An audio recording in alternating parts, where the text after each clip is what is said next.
அணு பரவல் தடுப்பு ஒப்பந்தம் 1970 மார்ச் 5ஆம் தேதி உலகின் முக்கிய சர்வதேச ஒப்பந்தங்களில் ஒன்றான அணு பரவல் தடுப்பு ஒப்பந்தம் அதிகாரப்பூர்வமாக நடைமுறைப்படுத்தப்பட்டது.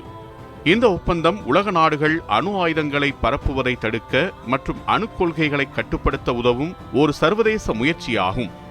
NPTயின் மூலமாக அணு ஆயுதங்களை உருவாக்கும், பரப்பும் மற்றும் பரிமாற்றும் செயல்களை கட்டுப்படுத்துவதாக உலக நாடுகள் ஒப்புக்கொண்டன. NPTயின் முக்கிய குறிக்கோள் அணு ஆயுத பரவலை தடுப்பது. இதன் மூலம் அணு ஆயுதங்களை பரவ விடாமல் பாதுகாப்பான மற்றும் அமைதியான உலகத்தை உருவாக்க திட்டமிட்டது. இந்த ஒப்பந்தம் அதனை கையெழுத்திட்ட நாடுகளை அணு ஆயுதங்களை உருவாக்காமல் இருக்க அணு கட்டுப்பாடுகளை பின்பற்றுமாறு கட்டாயப்படுத்தியது. இது அணு ஆயுதங்கள் மற்றும் அதற்குரிய தொழில்நுட்பங்களை பரிமாற்றம் செய்யாமல் தடுக்கும் ஒரு முக்கிய கருவியாக விளங்குகிறது. அணுசக்தி நிமித்தமான குறைபாடு என்ற நோக்கத்திலும் NPT அமைந்துள்ளது. ஒப்பந்தத்தின் கீழ் அணு ஆயுதங்களை கொண்ட நாடுகள் அவற்றை சீராக குறைத்துக் கொண்டு இறுதியில் அழிப்பதற்கான முயற்சியை மேற்கொள்வது உறுதி செய்யப்பட்டது.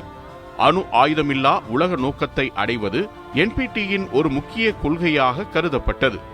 அரசியல் அணுசக்தி பயன்பாட்டிற்கு அனுமதி கொடுக்கும் விதமாக NPTயின் கீழ் அமைதியான நோக்கங்களுக்காக அணுசக்தி பயன்படுத்த அனுமதிக்கப்பட்டது.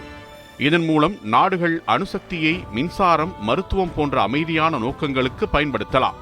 ஆனால் அதனை ஆயுதமாக மாற்றுவதற்கு வழித்தரப்படாது. NPT உலக நாடுகளின் அணு ஆயுதங்களுக்கு எதிரான ஒருங்கிணைந்த முயற்சியாக அமைய அதன் மூலம் அணு ஆயுதங்கள் பரவல் குறைக்கப்படுகின்றன.